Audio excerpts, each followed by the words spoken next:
여부리는 재물을 아끼지 않고 화양 부인이 친정한 이를 구워 삶아 자신이 일러준 대로 화양 부인에게 말했다. 아름다움으로 총애를 얻은 사람은 나이가 들어 그 아름다움이 시들면 총애도 끝나기 마련이지. 아우는 지금 태자비로서 안국군의 총애를 받고 있지만 언젠가는 늙어 시들 날이 올 것이네. 더군다나 안국군의 춘추 벌써 50이 넘으셨으니 뒷일도 헤아려 볼 때가 되지 않았나. 정실이지만 적자를 생산하지 못한 아우가 혼자 살아남아 보내야 할 긴 세월 말이네.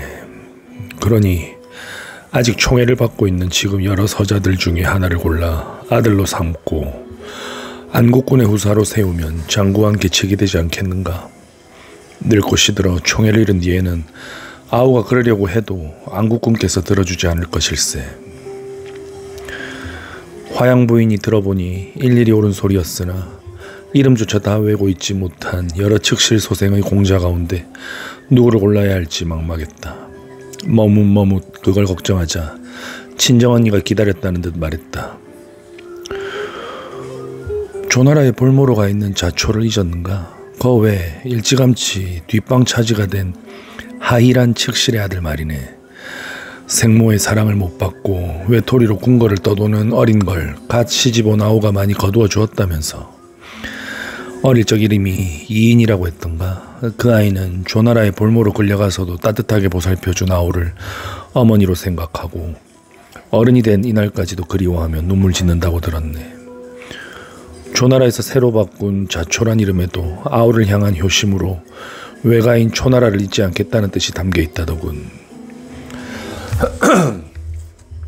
그러자 화양 부인도 자초를 알듯해졌다.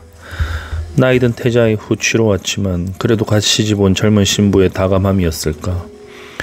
한동안 화양 부인은 연암은 명이나 되던 올망졸망한 서출 공자들을 덜어 쓰다듬고 안아준 일이 있었다. 자초도 그 아이들 중에 하나일 것이라는 짐작이 가자 그 갑작스러운 효심이 의심쩍기는커녕 그동안 자초를 까맣게 잊고 지낸 자신의 무심함이 한탄스러울 지경이었다. 거기다가 친정언니가 자초의 인품이며 조나라에서 거두고 있는 명망 같은 것들을 여부릴에게서 들은 대로 늘어놓자 화양 부인의 마음은 고청해졌다. 화양 부인은 어느 날 안국군이 한가한 틈을 타 먼저 자초 얘기를 꺼냈다. 총애하는 화양 부인의 말이라도 워낙 난데없어 그런지 안국군은 자초의 명망과 효심을 듣고도 무덤덤한 표정이었다.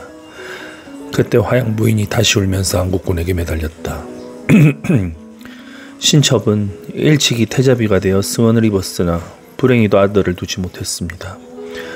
바라건대 자초를 신첩의 적자로 삼아 뒷날 대왕의 후사로 세울 수 있게 해주옵소서. 그리 되면 신첩의 자식 없는 한을 씻을 수 있을 뿐만 아니라 늙어 외로운 신첩의 몸을 그 아이에게 의탁할 수 있을 것입니다. 그 애절한 호소와 눈물에 넘어간 안국군은 그 자리에서 화양 부인이 바라는 바를 모두 들어주기로 했다. 옥부의 자초를 적자로 삼아 후사로 세우겠다는 약조를 새겨 화양 부인에게 내리고 여불리를 동궁으로 불러들이게 했다. 나중에 안국군은 공경 대신들에게 따로 자초의 일을 물어보았으나 화양 부인에게 들은 바와 다르지 않아 기껍기까지 했다. 며칠 뒤 여부리를 불러들인 안국군과 화양 부인은 자초를 서자로 삼는다는 약조가 새겨진 옥부와 함께 많은 재물을 내리며 말했다. 바라건대 그대를 세자의 사부로 삼고자 하니 앞으로도 자초를 잘 보필해 주시오. 이에 여부리는 꾀한 바를 못 이루었을 뿐만 아니라 함양에서 흩뿌린 구문보다 더 많은 재물을 거두어 한단으로 돌아갔다. 그런데 그 일을 경화하며 벌인 잔치에서 기묘한 일이 벌어졌다. 여부리에게는 뒷날 태우가 되어서도 조이라고만 알려진 애첩이 있었다. 얼굴이 아름다울 뿐만 아니라 춤솜씨가 빼어났는데 잔치 자리에서 그녀를 본 자초와 한눈에 반해버렸다. 자초는 조이가 여부리의 애첩인 줄 뻔히 알면서도 그녀를 달라고 졸랐다. 자초의 그에 같은 어이없는 간청에 처음 여부리는 분노하고 또 실망하기도 하였으나 곧 마음을 돌려먹었다. 아무리 사랑하는 조희라고 해도 그녀 때문에 이미 자신이 모든 것을 내던져 사들인 기화를 제값에 팔아보지도 못하고 이럴 수는 없었다. 어쩌다 제 집에 두게 되긴 했지만 저 아이의 친정은 조나라에서도 호가라 할 만한 집안입니다. 부디 그 집안이 저 아이를 부끄러워하지 않게 예를 갖추어 거두어 주십시오. 그렇게 조희에 대한 마지막 정을 드러내며 자초에게 넘겨주었다. 자초도 여부리의 말을 무겁게 들어 조희를 부인으로 맞아가며 뒷날 왕위를 물려받으면 반드시 정비로 삼겠다는 약조까지 보탰다. 그리고 12달 뒤 조희가 아들을 낳자 정이라는 이름을 붙이며 적장으로 내세웠다. 하지만 조희와 그녀가 낳은 아들에 대해서는 다른 소문도 있다. 자초가 데려갈 때 이미 조희는 여부리의 씨를 베고 있었으며 여부리도 그것을 알고 일부러 잔치 자리에 그녀를 불러냈다는 주장이 그러하다. 곧 두 사람이 조희를 주고받은 그 기묘한 일은 처음부터 자신의 씨를 진나라 왕위에 앉히기 위한 여부리의 치밀한 연출에 따라 벌어졌으며 요행이도 조희가 12달 만에 아이를 낳음으로써 자초에게도 의심을 받지 않을 수 있었다고 한다. 어쨌든 자초가 조희를 얻고 또 안국군의 적자를 세워져 한단 사람들이 그를 새롭게 보는 사이에 이태가 지나 소양왕 50년이 되었다. 진나라 장수왕의 조나라로 쳐들어와 한단을 에워싸자 자초가 공들여 쌓아올린 명망도 허사가 되었다. 3년 전 무안군 백기가 장평에서 조나라 군사 40만을 도륙했을 때에도 자초를 살려두었던 조나라 사람들이 이제는 더 볼 것 없다는 듯 자초를 죽여 진나라에 안갚아 말아들였다. 이에 다급해진 여부리는 황금 600건을 뿌려 자초를 가둬놓고 지키는 관리를 매수했다. 그리고 어렵게 구해낸 자초와 함께 한단성을 빠져나가 진나라로 돌아갔다. 자초가 달아나자 조나라는 자초의 부인이 된 조희와 아들 정을 주기로 했다. 다행히도 한단의 호족인 조희의 친정이 그들 모자를 숨겨주어 겨우 살아날 수는 있었으나 숨어 사는 동안 그들 모자의 삶은 구차하기가 이루 말할 수 없었다. 그러다가 6년 뒤 소양왕이 죽고 안국군이 효문왕에 오르면서 자초를 태자로 세우자 뒤탈이 두려워진 조나라는 마침내 그들 모자를 진나라로 보내주었다. 그때 짐의 외가를 핍박하고 모후와 짐을 노렸던 무리들은 모두 천벌을 받았으니 이사에게 들은 말로 요약된 회상에서 자신의 기억으로 넘어가면서 시황제는 속으로 중얼거렸다. 제위 19년 조나라를 처부순 뒤 몸소 한단으로 간 시황제는 예전에 외가와 원혐, 진일이 있거나 그들 모자를 구박한 이들을 모두 잡아들이게 해 산채로 땅에 묻어버렸다. 함양으로 와서 다시 뵙게 된 선왕은 어찌 그리도 낯설던지 나를 바라보던 문신후의 끈끈한 눈길은 또 왜 그렇게 역겹던지 그에게 중부라고 부르게 한 선왕의 명은 또 왜 그리 욕스럽던지 이어 신왕제는 그렇게 중얼거리며 이상하게 뚜렷해오는 10살 소년 때의 기억으로 여부리를 다시 떠올렸다. 소양왕의 장례를 마친 효문왕이 즉위한 지 사흘 만에 죽자 뒤를 이은 부왕 장양왕은 여부리와의 약속을 충실히 지켰다. 여부리를 승상으로 삼아 조정의 실권을 지어주고 또 문신후로 세워 낙양 10만 호를 시급으로 내렸다. 또 어린 시황제에게는 여부리를 작은 아버지란 뜻인 중부로 부르게 하였다. 한단의 장사꾼에서 하루아침에 승상이 된 여부리는 곧 그 진가를 드러냈다. 그는 야심이 컸던 만큼이나 식견이 넓고 수완이 좋아 진나라를 잘 이끌었다. 장양왕 원년에는 동주를 정벌하여 그 영토를 모두 진나라 땅으로 만들었고 몽호를 시켜 조나라와 한나라를 치게 한 뒤 그 땅을 빼서 태원군과 상당군을 설치하였다. 그러다가 장양왕이 제위 3년 만에 죽고 시황제가 13살의 나이로 즉위하자 여부리의 위세는 더욱 커졌다. 겨우 32의 태우가 되어 섭정을 맡게 된 어머니 조희가 다시 여부리와 사통하면서 그에게 권세와 장록을 더해준 탓이었다. 크게 문회를 연 여부리는 안으로 식객 3천에 이사와 같은 제사를 사인으로 거느리고 여씨 춘추를 편찬하는가 하면 장안군 성교의 반란을 진압하여 왕권을 더욱 공고하게 만들었다. 또 밖으로는 몽호, 왕의, 표고 같은 장수들을 손발로 써서 합종하여 밀려오는 육국을 물리치고 동쪽으로 영토를 크게 확장하였다. 하지만 시황제가 점차 어른이 되어가면서 여부리는 자신이 태우와 사통하고 있는 게 못내 불안했다. 그의 나이도 어느새 중년을 훌쩍 뛰어넘어 태우와의 방사도 이전같지 못했다. 여부리는 국리 끝에 음경이 크고 방사술에 능한 노예란 자를 황관으로 위장하여 태우궁에 들여보냈다. 자신의 기억으로 여부리를 돌아보다 거기서 다시 전문을 바탕한 회상으로 접어든 시황제는 치욕과 혐오감이 부글거리는 속으로 노예의 기물스러운 얼굴을 떠올렸다. 노예는 원래 있지도 않은 방사를 내세우며 되지 않은 기회를 팔고 다니던 떠돌이 술사였다. 그는 특히 황제내경에 있었다는 소녀경이란 위소를 높이 쳤는데 거기다가 또 음경을 키우고 양기를 돋군다는 세간의 비전을 닦아 스스로 방중 음양술의 일가를 이루었다고 떠벌리고 다녔다. 어느 날 그 노예가 여부리를 찾아와 문객되기를 청하면서 말했다. 큰 인물의 문하에 있는 때론 닭어 울음소리나 좀도둑질 같은 하찮은 재주도 소용이 있다 들었습니다. 비록 천하 경륜의 대계에는 미치지 못하나 제게도 한 가지 별난 기회가 있는데 승상께서 한번 보아주시겠습니까? 그게 어떤 것인가? 그때 한창 문화의 인재를 거둬들이던 여부리가 그런 물음으로 허락을 대신했다. 그러자 노예가 옷을 훌훌 벗어붙여 엄청나게 큰 약물을 드러냈다. 그는 거기다가 북채를 묶고 큰 북을 치는데 그 소리가 손으로 잡고 치는 것보다 더 컸다. 이어 노예는 오동나무로 깎은 작은 수레바퀴 같은 것을 꺼내 자신의 거대한 약물로 그걸 굴리고 던지고 받고 했다. 역시 손으로 하는 것보다 더 능숙했다. 이게 말이 됩니까?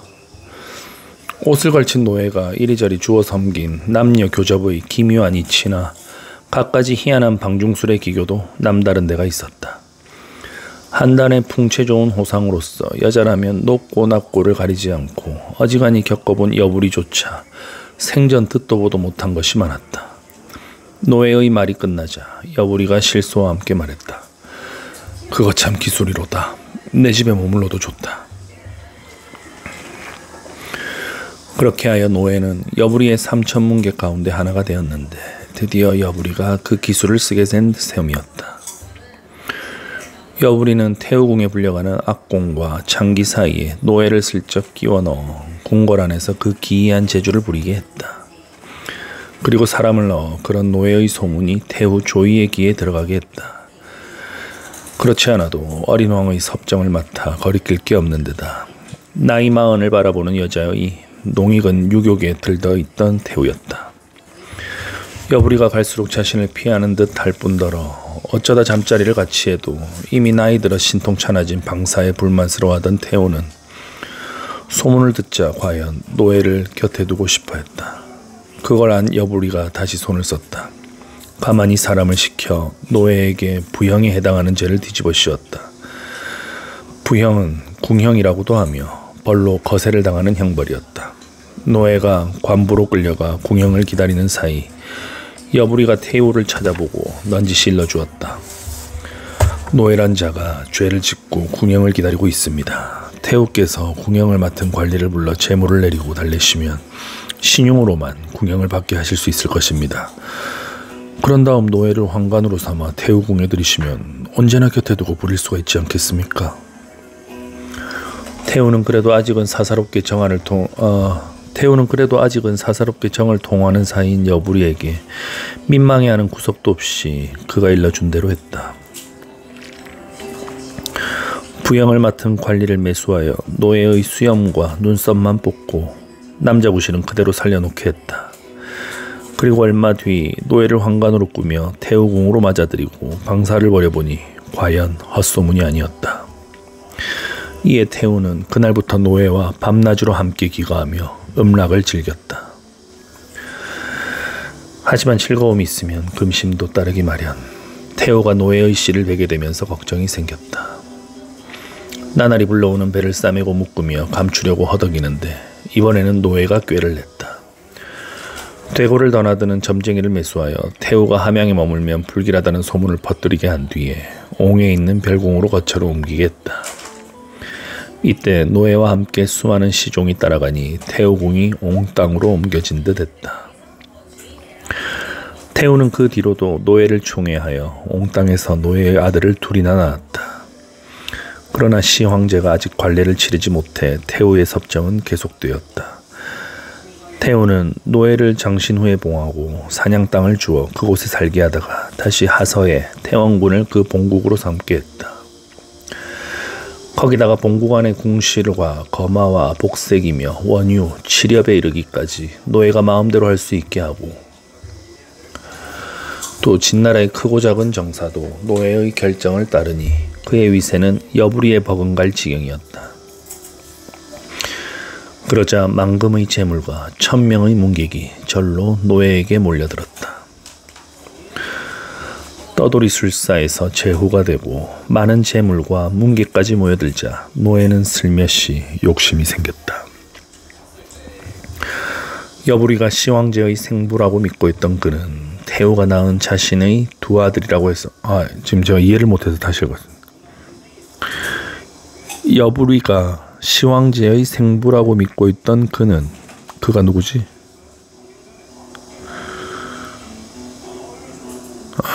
다시 읽겠습니다. 여부리가 시황제의 생부라고 믿고 있던 그는 태후가 낳은 자신의 두 아들이라고 해서 진나라 왕이 되지 못하라는 법은 없다 여겼다. 때가 되면 시황제를 제치고 자신의 아들을 왕위에 앉히려고 남몰래 세력을 키워나갔다. 그런데 시황제 9년 관례를 마치고 칼을 차게 된 시황제가 친정을 시작하면서 노예는 갑자기 다급해졌다. 시황제가 뜻밖으로 명령하여 한치 빈틈을 보이지 않는 데다 누군가 노예의 일을 시황제에게 모조리 일러바친 사람이 있었다. 듣고 난 시황제가 화를 누르며 가만히 노예를 잡을 채비를 하는데 재발이 저린 노예가 먼저 일을 벌였다. 왕과 태후의 옥새를 위조하여 도성의 군사 및 궁궐의 시위, 관하의 기병들을 불러내고 용적의 우두머리와 가신들을 움직여 시황제가 거처하는 기념궁을 들이치려 했다. 그때 시황제는 시황제대로 이미 노예를 받아칠 준비가 되어 있었다. 시황제는 승상 여부리의 패거리도 아니고 노예의 득세에 휩쓸리지도 않은 이들 가운데 한 갈래를 골라 친위 세력으로 기르고 있었다. 화양 태후의 친정 피부치들로 여부리의 견제를 받아 앙앙불락하고 있던 초나라 공자 창평군과 창문군이 이끄는 세력이었다.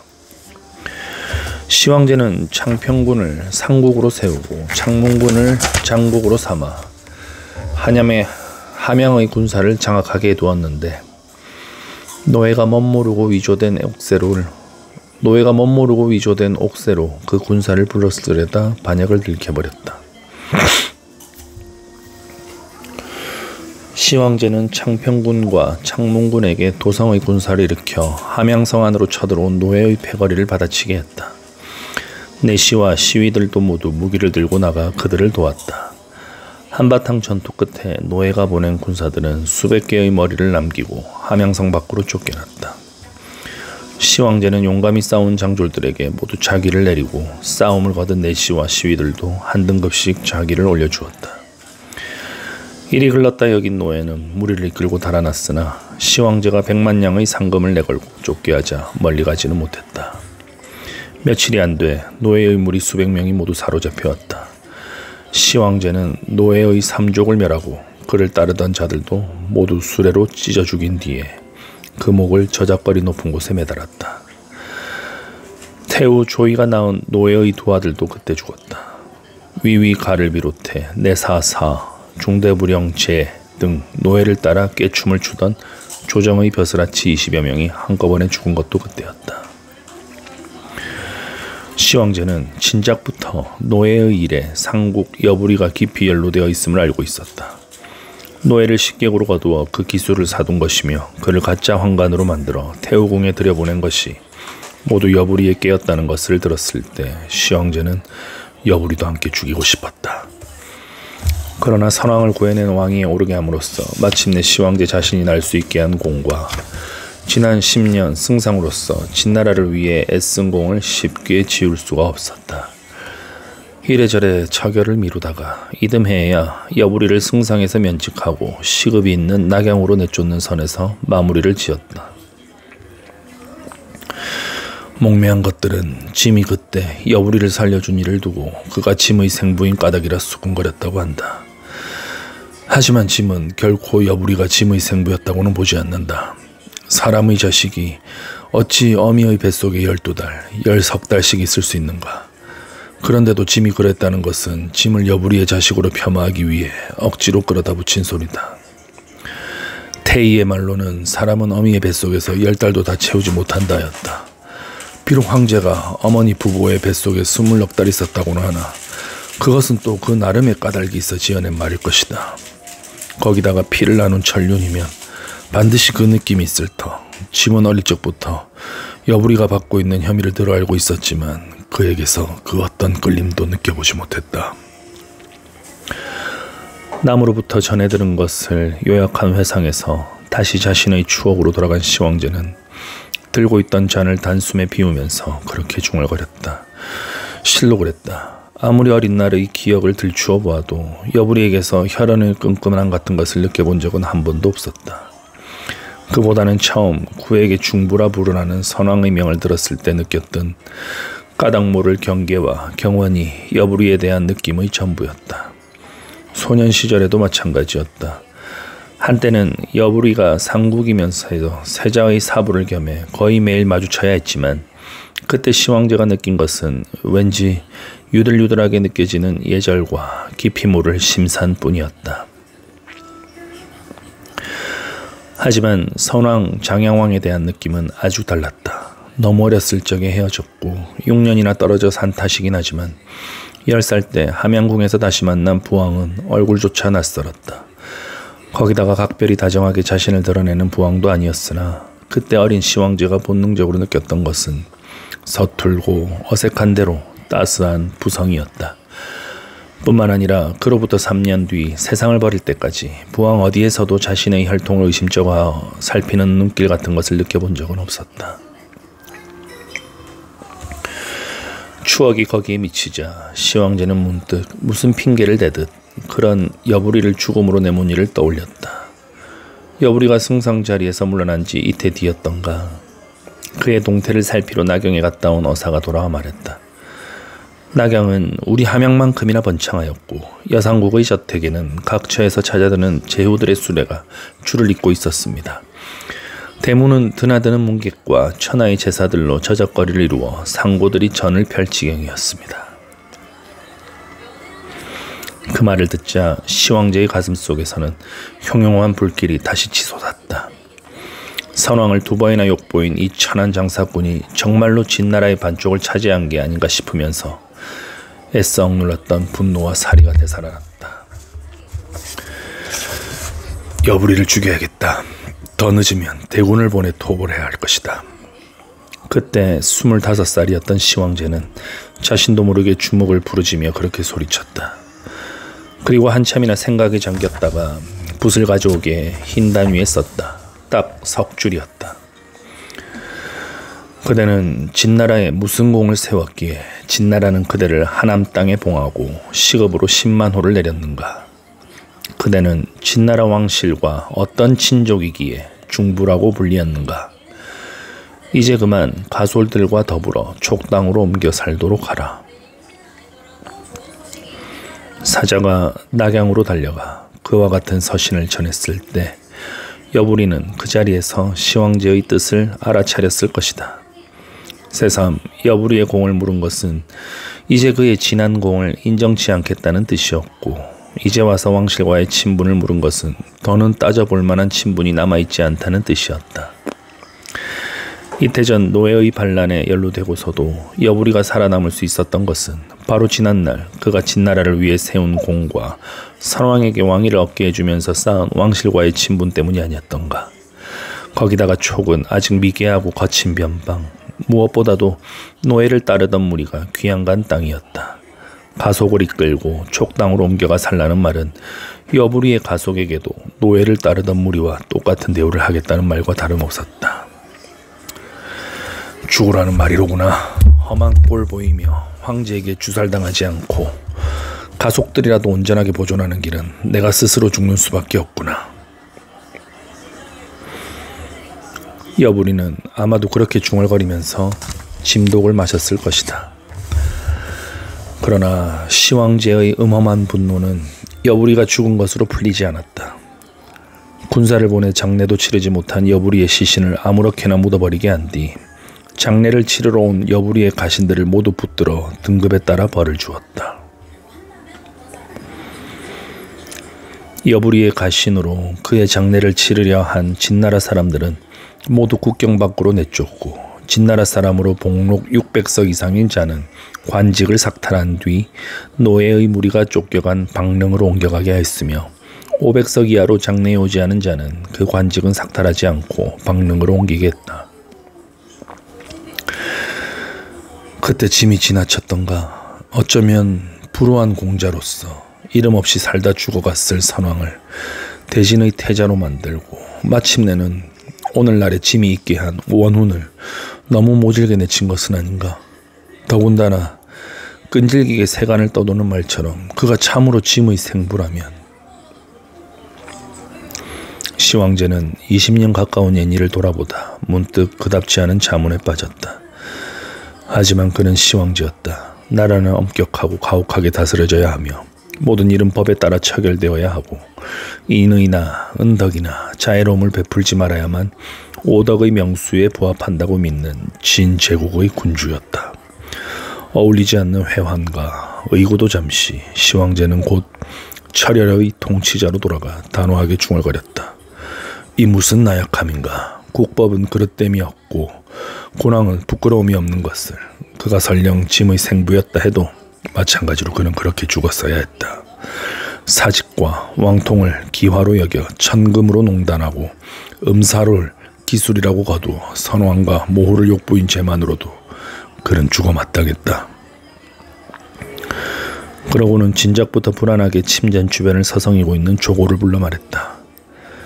낭중령에게 일러 지금부터 함양뿐만 아니라 관중 일대를 샅샅이 뒤지게 하라. 이번에는 반드시 간악한 동무들을 잡아내고 짐이 어떻게 그 시각에 미복으로 난지에 이를지를 알았는지 밝혀내야 한다. 초한지 오늘 여기까지 읽겠습니다. 하시는 일 모두 잘 되시길 바랍니다. 좋은 밤 되십시오.